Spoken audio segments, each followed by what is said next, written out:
That was, of course, John Petrucci's, at this point, iconic solo on the Dream Theater classic Under a Glass Moon.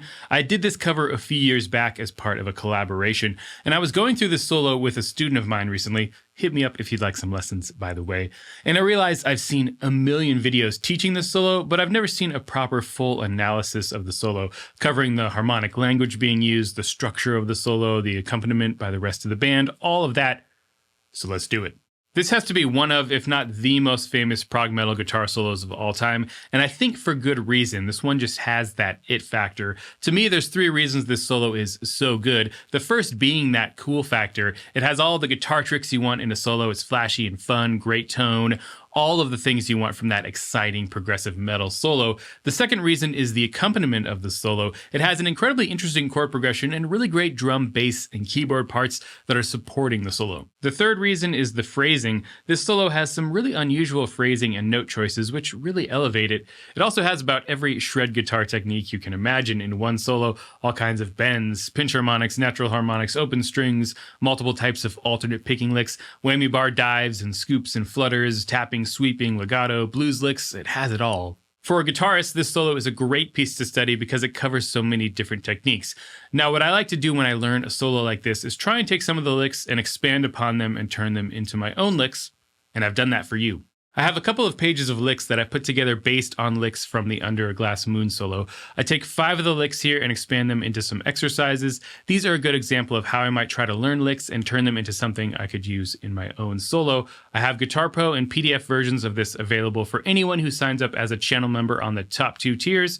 I have some other great perks there as well, so consider joining if you want some more out of this channel. I'm going to break down this solo lick by lick, but first I want to cover the chord progression and accompaniment that's happening underneath. This solo is all in 4/4, so no odd time signatures to worry about, thanks Dream Theater. This entire solo is 32 bars long, but it's a 16-bar chord progression underneath that repeats twice. This 16-bar progression can easily be split into 4 sections that are each 4 bars long, and each of these is using a different mode. The first 4 bars are in F-sharp Dorian, so you have an F-sharp as the root in the bass, and then these keyboard chords on top, F-sharp minor 7 to F-sharp minor 6. This is a classic Dorian progression. You have that major 6th on top of a minor chord. The second 4 bars are in E Lydian. The bass is playing this add 9 chord, or like the prog rock power chord.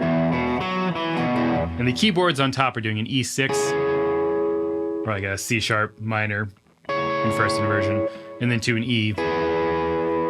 Now, there's no sharp 4 or sharp 11 in the chords here that indicate that this is Lydian, but that sharp 4 is happening in the solo, and I'll cover that when we get to it. The third 4-bar section is in C sharp Dorian. This is using the same chords as the first 4 bars, but now in C sharp instead of F sharp. So you have C sharp minor 7, C sharp minor 6. This also has this funky bass line,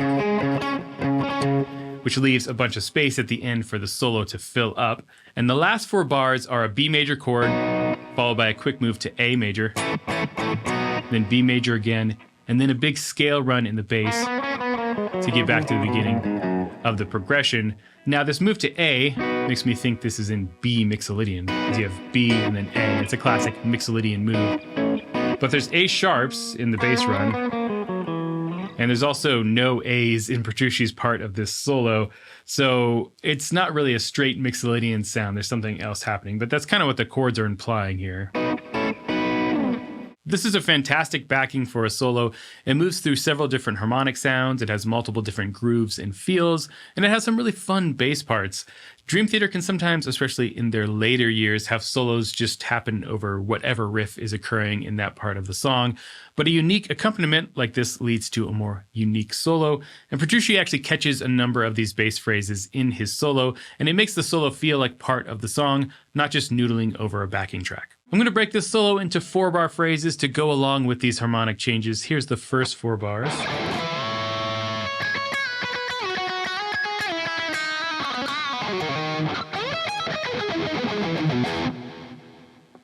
So this solo really starts off with a bang, and as a guitarist, I'm thinking C sharp minor, because this is really C sharp minor pentatonic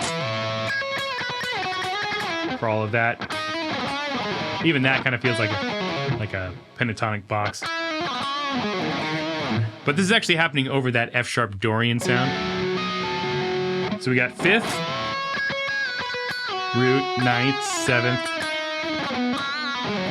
and then ending on D sharp, which is the major sixth of Dorian. And the chord here is that F sharp minor six.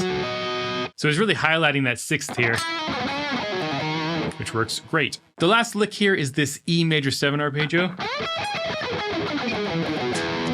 And Petrucci is taking this 2-note per string shape and moving it through 3 different octaves. It's a really good picking exercise because it's 2 notes per string. And it's an interesting note selection over top of F sharp minor. So F sharp minor 6 is the chord here. So we have 9, 7, 6, and the 11th. So he's superimposing that E major 7 sound over top of the F sharp minor 6, but he's also anticipating what's coming next. The next section is an E Lydian like I covered earlier, and this E major 7 arpeggio leads us perfectly to that change in harmony for the next 4 bars. The next 4 bars are this.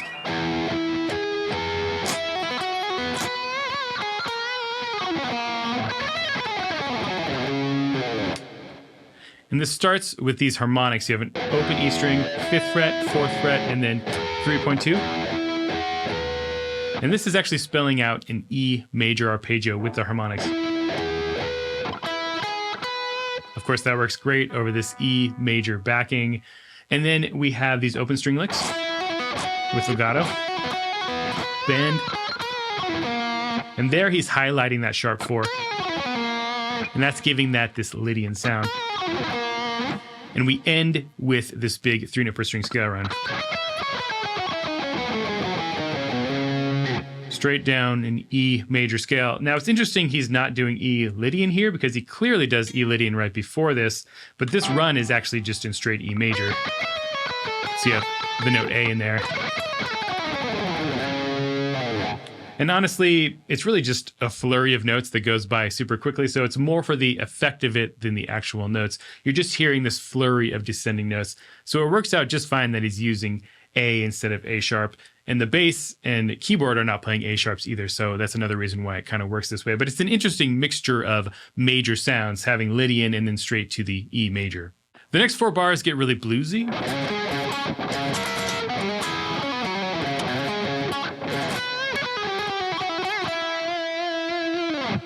Now, Petrucci actually doubles the bass part at the beginning of the 1st and 3rd bars here. That's essentially what the bass is doing an octave down. And I really like it when a solo catches what the rest of the band is doing. It really makes the solo feel like a part of the band. Now, the rest of this section is cool blues ideas in C sharp Dorian. So you have that flat 5. That's our blues note in C sharp. The G. Get it a couple of different times. You also have this classic funk style double stop on the top 2 strings. Really fun to strum like that within a solo like this. And these classic blues scale phrases are really fun to play, and you can definitely hear that Petrucci spent some time studying the blues rock guitar gods of the 60s and 70s. The next 4 bars are this.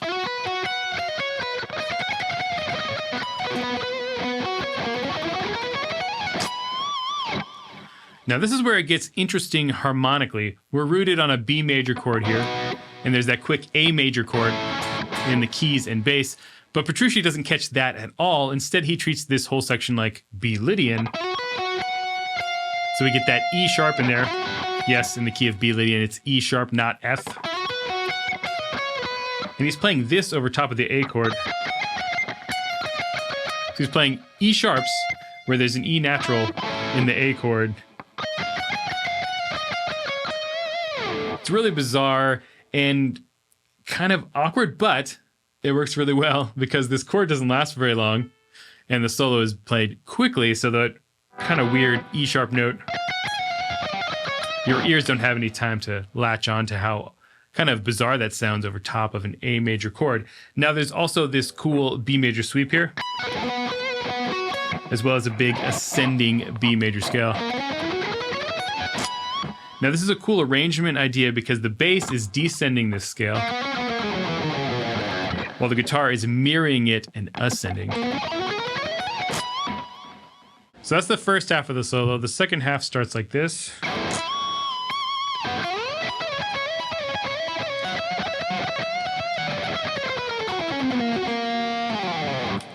This is over that F sharp Dorian progression, and we get this classic Petrucci fifths lick. We're sliding the interval of a fifth around. Then we get this cliche fast pentatonic lick with kind of a unison bend feel, right? Then there's this F sharp Dorian blues lick with some chromatic notes added. So we have the major 6 from Dorian, the blues note, chromatic notes, blues note again, and then we end on an A sharp.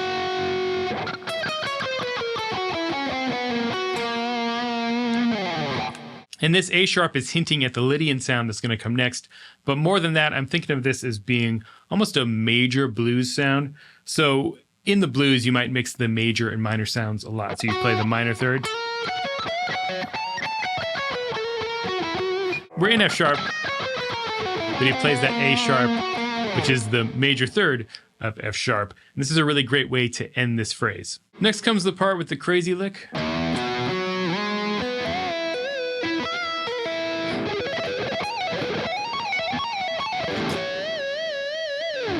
And this starts with another lick that actually doubles the bass part. So the bass part underneath plays that add 9 chord. Then we move into these awesome bends where you tap and bend the tap note and then pull off to this open string. And this is all in E Lydian. And the sweep here is actually a C sharp minor 7. Played 1 note per string with this really big stretch where you're going 12, 14, 16, 18. And this is not a normal way to play a minor 7 arpeggio. I would usually play these notes. Something like that. But here it works really well with this particular sweep. Go up, back down, up. And then we get the same symmetrical shape, 12, 14, 16, 18, but this time on 1 string. And this is all in E Lydian.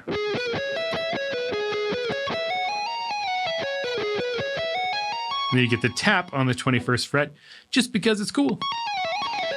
This is a really tricky lick, but it's a fun one once you get it going. The stretch is quite nasty, though.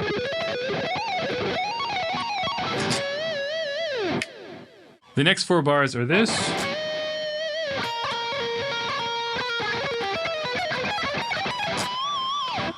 We start with these whammy bar flutters. Now, depending on your trem, you might do this one of 2 ways. For me, on this trem, it's easier to kind of hit down like this. But you can also do it this direction, especially if you had a Floyd Rose, for example, which is what Petrucci would have used on his Ibanez back in the day. I think you might do this on his Music Mans too, but that works as well. You can experiment with both and see which feels best to you. And then after this, we have this arpeggio figure. Well, it's kind of a scale figure first, then arpeggios. So we're in C sharp Dorian here, and these are basically taking arpeggios from C sharp Dorian and just moving up through them. So B, C sharp, D sharp, E. Really nice way to ascend through the scale. To end off the solo, we get this.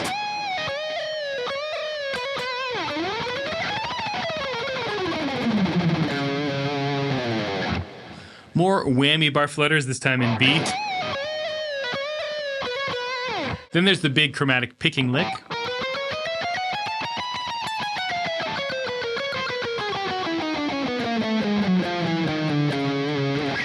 And this is actually based on a 3-note per string B major scale shape.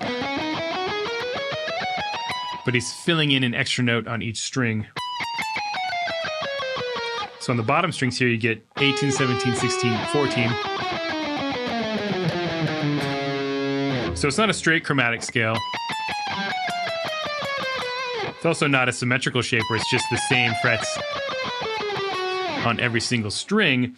It's really based around that major scale shape.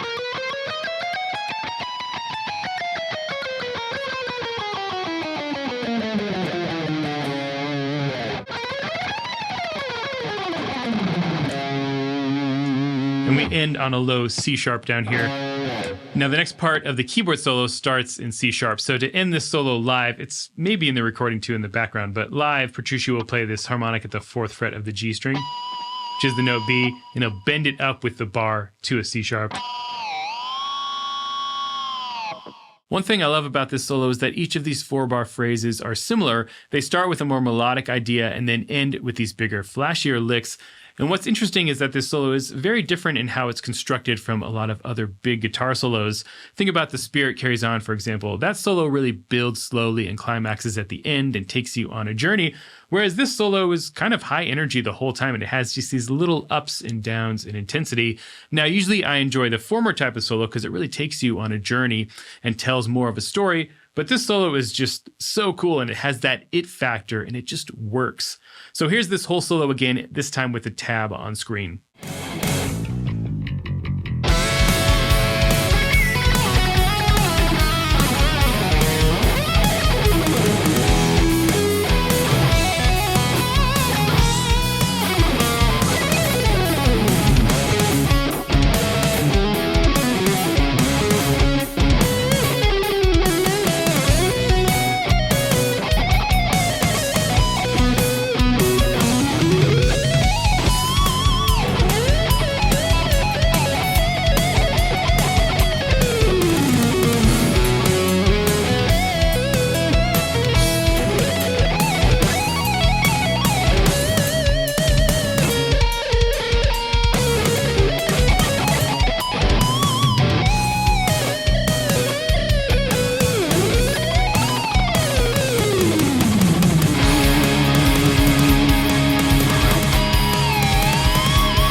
There you go, my deep dive into the Under a Glass Moon solo. I can try to explain this one as much as possible, but at the end of the day, this solo is just awesome, and it has a vibe and a sound that even 33 years later is almost unmatched in this style of music.